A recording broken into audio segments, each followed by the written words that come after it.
Chapter 15, Boys Republic to Factor Brookings. From the police station, I was sent to Central Juvenile Hall, then to Los Padrinos. During my brief stay at Los Padrinos, I had a fight with some Mexicans and some white dudes. In one instance, while playing football, I ran into a Mexican dude and knocked him down. Then he jumped up cursing and calling me a stupid ninja, which resulted in my thrashing him. As I fought, I was being hit on the head and back with metal belt buckles by a group of his white Mexican buddies. Standing on the sideline in a frightened, nonpartisan stance were about 20 blacks who refused to budge. Out of nowhere, a tall, skinny, and blonde-haired white guy stood back to back with me, knocking him down like I was. Afterward, while sitting in the classroom for a few minutes, I thanked the guy for having the heart to assist me, but we forgot to exchange names. When counselors brought in the group of white Mexican dudes, all of them looked pretty bruised up. Seeing them caused both the white guy and me to look at one another, then burst out laughing. Though a truce was made, I knew never to turn my back because those guys could become super dangerous. When it came time for the court judge to make a decision between Youth Authority and Boys Republic, I was shipped off to the latter. Boys Republic was located in Chino, California, down the road from the Chino State Prison. The entire facility was huge, with about 5 cottages, each one 2 stories high with a lot of bedrooms. There was a large church, gymnasium, school building, workshops, football and track field, weight room, refreshment store, cattle, and other things I had never seen. I wasn't at Boys Republic a full week when I got into a fight in the wood shop with several Mexicans and whites. The blacks there had left me high and dry, but I got a hold of a wooden table leg and chased my assailants out. No surprise, the only one ending up in lockup was me. Despite my own bruises, I guess it looked pretty bad, me standing there with the bloody table leg in my hand. After being in the Central and Los Padrinos lockups, this was no different. I was isolated from other youths. There were no books, letters, or any kind of materials to occupy my time. When I wasn't sleeping, I was doing hundreds of push-ups or shadow boxing, essential conditioning for gang battle. There were moments in my solitude when I reflected on my existence, wondering if this was all the life had to offer. Such thoughts really didn't matter. Tomorrow seemed eons away. I lived only for today. Isolation in lockup unit was designed to overpower a prisoner's mind with difference and fear, to shock a person into rehabilitation, nihilism, or psychosis. In the event this didn't work, there were plenty of prisons, asylums, and graveyards to accommodate the failed prisoner. This was a reality too profound for me to articulate or to write home to moms about, but I resisted its subtle coercions. Once outside lockup, I was greeted as a warrior by a group of blacks who proudly shook my hand. The telling and retelling of the woodshop incident had been hypermobilized with biblical overtones, as though I had beaten down over 20 enemies with the jawbone of an ass. A stocky black teenager of my age named Barker revealed that the dudes I beat with the table leg hated blacks and pretty much called shots on everybody. He went on to say that the majority of blacks here were busters and didn't want any problems, but if need be, he, George, Psycho, and others were ready to fight. Barker was from Los Angeles on 90th Street, but had spent years in and out of state institutions since the age of 12. When I introduced myself as Tookie, Barker's eyes lit up. He said, "Yes, I heard of you, the Crips, the Crips." He shook my hand for so long I had to use force to retrieve it. I ended up welcoming Barker and 5 of his friends into the West Side Crips, and a while later, following his release, he became one of the commanders of the Budlong Crips. Christmas time brought the annual Boys Republic tradition of making Christmas ornaments. Any youth wanting to earn furlough at home had to reach a specific quota, making ornaments to attach to the wreaths. I reached my quota and earned a furlough. My mother and Fred came to drive me home, and the next day put Cynthia and me on a Greyhound bus to New Orleans. They intended to keep me out of trouble during my furlough by sending me to New Orleans, where there were lots of relatives and no hoodlum friends.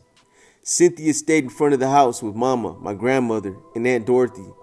I stayed upstairs in the back with my cousins, Sonny and Turo.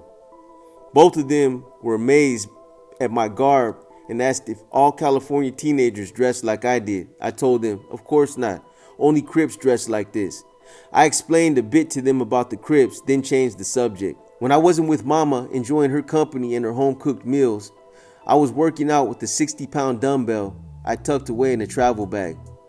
Once I ventured out to a seedy spot in New Orleans where the price of ganja was ridiculously inflated, $10 for an itty-bitty match-sized box of weed, compared to South Central's 3 or 4 finger dope bag for the same price. My cousins who were not into drugs convinced me not to jack the dealer for his dope because it would have brought heat down on them. My stay in New Orleans was quite nice, especially after I met a young lady whose hospitality was downright accommodating. Though I enjoyed the visit, I couldn't wait to get back home to California. Soon, Cynthia and I were waving goodbye and boarding the plane to fly back home. The next afternoon, I was back at Boys Republic driving iron in the weight room with Barker. I was briefly involved in the football program, which I enjoyed. I played wide receiver because of my speed. Playing against the public schools was interesting, although we lost every game, but a fight or two would break out afterward, allowing us to end the evening with a win. Sometime later, I gave the dorm leader a black eye for turning off the TV while we were watching it. I warned him not to snitch, but he did. The next day, I was expelled and driven home. I warned the counselor driving the van that he better not try to take me to juvie because I'd cause him to wreck. He assured me that that was not his intent. As I arrived at home, my mother stared at the counselor through the screen door and asked, "What did he do this time?" The counselor told her I had attacked a white guy for no reason and gave my mother a number to call to find out what the courts planned to do with me. When he left, I told my mother, "Don't waste your time calling those people. I'm not going back to juvie. They'll have to catch me first." There was no doubt in my mind that the court's next step would be to send me straight to the youth authority, and I wasn't going willingly. My mother looked at me bleakly but didn't say anything. When I called Buddha, he told me about a place called Factor Brookings in Banning, California, a little over 100 miles from Los Angeles. He gave me the number for Bob Simmons, the director, who told me he could contact the courts and have me assigned to his program. After my mother called Bob, he called back to tell her I was enrolled in his program and to bring me on Sunday before 3 p.m. to the park on Willowbrook off Compton Avenue, where a bus would be waiting. When we arrived, there were 2 buses, a crowd of people, and Buddha standing next to his mother grinning.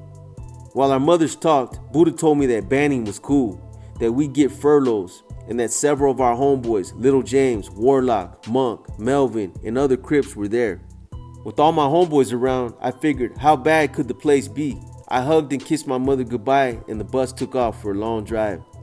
Banning itself was a barren pastoral town with a single police station, a bank, a theater, a club, a park, and a hardware store. It was the polar opposite of the chaotic madness in the Los Angeles jungle.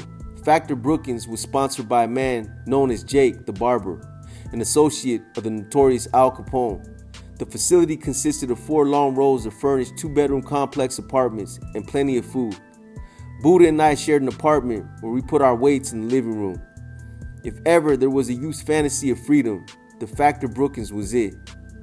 Shortly after settling in, I noticed tension between my homeboys and the local youths, since young banning females often invited my homeboys to their picnics, house parties, and other social functions.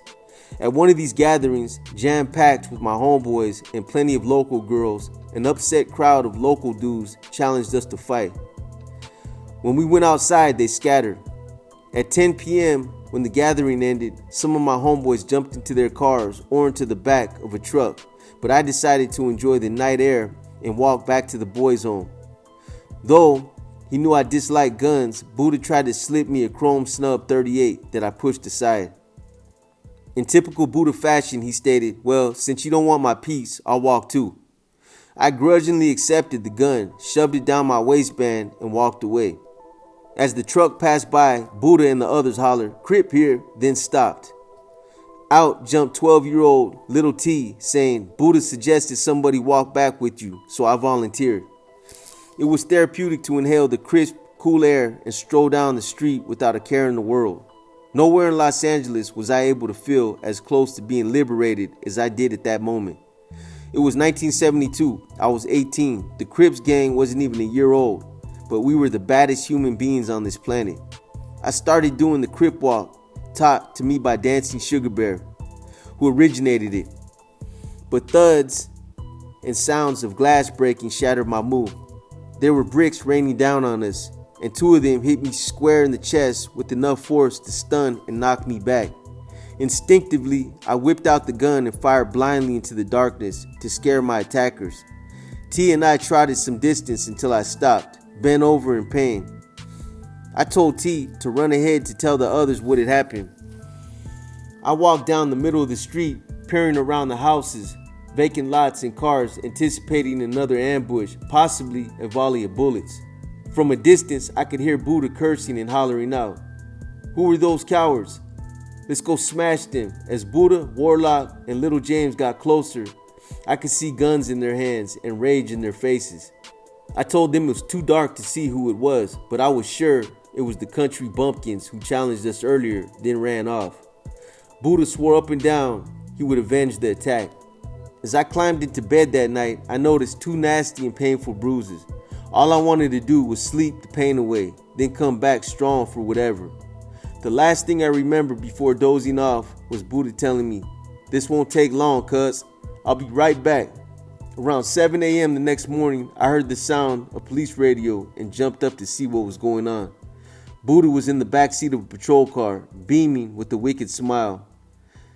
As I approached the car, Bob told me that Buddha was accused of shooting up the movie theater that night and that he'd blasted at some of the locals, hitting one of them.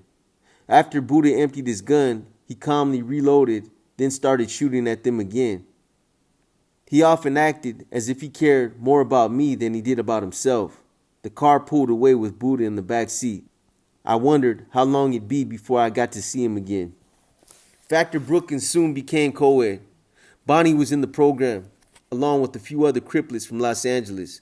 Later, she became pregnant. Though I felt proud to be a father, I didn't know the first thing about raising a child. I had problems raising myself, but my elation and uncertainty came to a halt a month later when Bonnie had a miscarriage. The baby would have been a boy.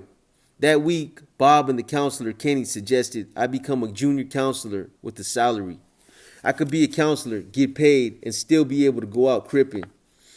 Bob then came up with an outrageous idea. He would attend Banner High